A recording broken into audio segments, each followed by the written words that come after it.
بحرین، ملک بحرین عرب میں ایک جزیرہ ہے تقریباً، تو ادھر عرب میں جو گلف کنٹریوں میں ایک وطن ہے بحرین، وہاں سے ٹیکس آتا تھا اسلام کے لیے۔ جو علاقہ حضور علیہ السلام سے معاہدہ کیا، وہاں رہنے والے یہودی نصارہ مسلمان حکمران کو ٹیکس دیتے تھے،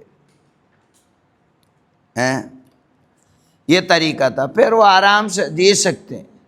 اسلام اتنے ہی تھا، اسلام کے جو طریقہ کار، کسی پر جبریہ کچھ بھی نہیں، وہ چاہیں مسلمان بنے، غیر مسلم بنے، یہودی بنے، نصرانی بنے، جہاں حکومت مسلم ہے ادھر وہ غیر مسلم ہو گئے، کچھ بھی جیو، وہ اپنے ٹیکس تو ہم خود اپنے وطن میں کتنے دیتے ہیں ہر کوئی، یہ تو کوئی برا کام ہے ہی نہیں۔ ہم اپنے بزنس سے ٹیکس دے دو، گھر کا ٹیکس، بجلی ٹیکس، ہر ٹیکس دے کے اپنے خود کی مٹی میں ہم جی رہے ہیں۔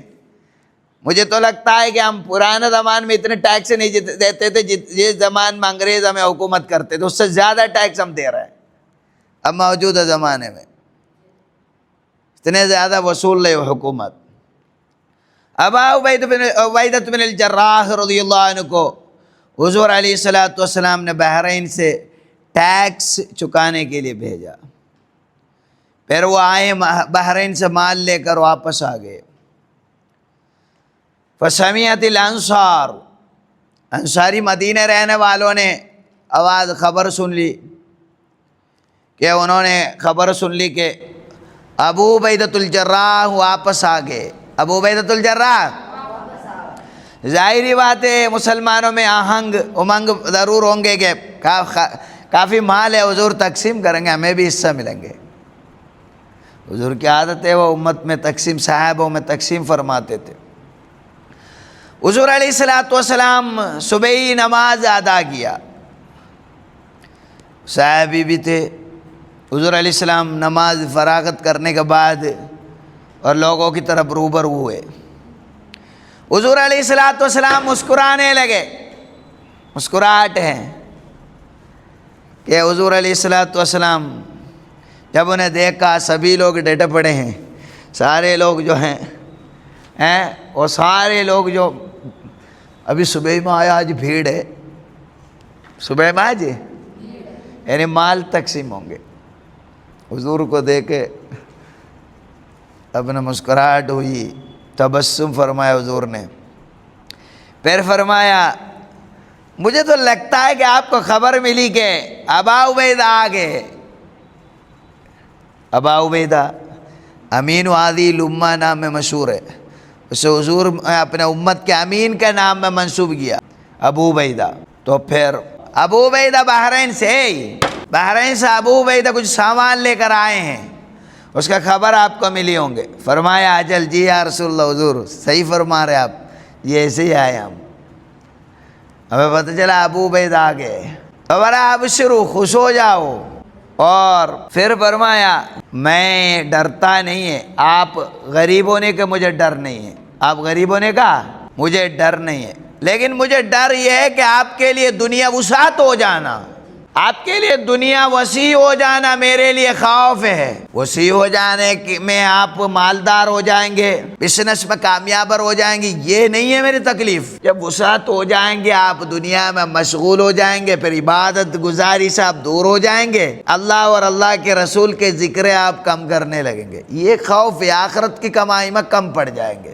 ایک بات ہے، حضور نے فرمایا میں ڈرتا ہوں کہ آپ کی دنیا وسیع ہونا، اکشان تبسط الدنیا علیکم، دنیا بسیط ہو جانا میں خوف رکھتا ہوں۔ جیسے آپ کا پہلے والوں کو دنیا اللہ نے بہت دے دیا تو غفلت میں ڈوب گئے اور خدا کا ذکر سے وہ غافل ہو گئے، عبادت گزاری سے وہ دور ہو گئے۔ تو جو یہ خوف ہے کہ آپ کو پیسہ زیادہ ملے تو مجھے خوف ہے۔ پھر فتنافسوها، پھر اور آپ مال کے لیے، پیسے کے لیے آپ مسابقہ کریں گے، کمپٹیشن کریں گے، جیسے وہ لوگ جو امت کے پہلے والے کرتے تھے۔ اس لیے آپس میں اپنے امت مال کے لیے، دنیا گیری کے لیے مسابقہ کریں گے، پھر اپنے دنیا میں آخرت کے جو کام وہ کرنا چھوڑیں گے، اس پر مجھے خوف ہے۔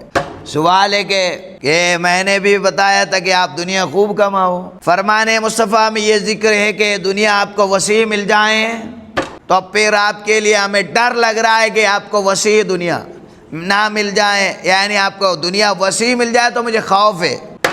حضور کا خوف ہے، وہ خوف کا ہمیں خیال رکھنا ہے۔ ہمیں دنیا میں مال ضرورتیں ہیں، اس لیے کہ دنیا میں مال اور تعلیم کے بغیر قوم مسلم کو اس دور میں عزت دار نہیں بنا پائیں گے، اس لیے ہمارے لیے مال نہایت ضروری چیز ہے، وہ بھی ہم بہت کوشش ہمیں کرنا ہے۔ یہ حدیث کے خلاف نہیں، حدیث کے خلاف نہیں۔ جو آدمی اپنے وقت میں اپنی ضروری عبادت گزاری وغیرہ کرنے کے بعد اپنے خالی ٹائموں پہ سرمایہ کاری بڑھا کر رائے خدا پر خرچ کرنے کی عادت غلط کام نہیں، یہ حضور علیہ الصلوۃ والسلام کے صحابہ کرام کی طریقہ ہے، عثمان بن عفان رضی اللہ عنہ کا طریقہ ہے، ایسے ہی بہت صاحب مال صحابہ کرام تھے، ان کا طریقہ ہے۔ اور مال ملنا ہی ممانعت مذموم ہے۔ عثمان غنی سے امیر بننے کو حضور روک لیتے، ایک صحابہ کرام نے امانت جب حفاظت کر کے بزنس کرا انہیں اور بہت پیسے ملا، یہ بھی حدیث میں ہے نا، تو حضور علیہ الصلوۃ والسلام ہم صحیح بزنس کرنے کو نہیں روکا۔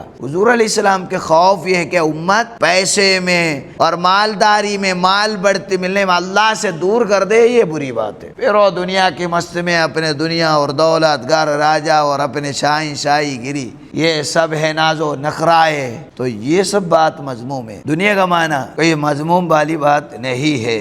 پہلے والوں نے جب دنیا ملی تو بھول گئے، لیکن آپ ایسا دولت ملے تو اللہ کو اور رسول کو بھولنے والا نہیں بننا۔ مجھے ڈر اس لیے مال نہ مل جائے، تو حضور نے کرا بھی نہیں، آپ کو کوئی مال ہی نہ مل جائے، کرا ہی نہیں، یہ ہے۔ پھر اس مال کے خواہش میں، اس پہ تنافس میں، لڑائی میں آپ اپنے آخرت کو برباد کرے گا، یہ مجھے ڈر ہے۔ امام بخاری مسلم روایت کرتے ہوئے حدیث ہے۔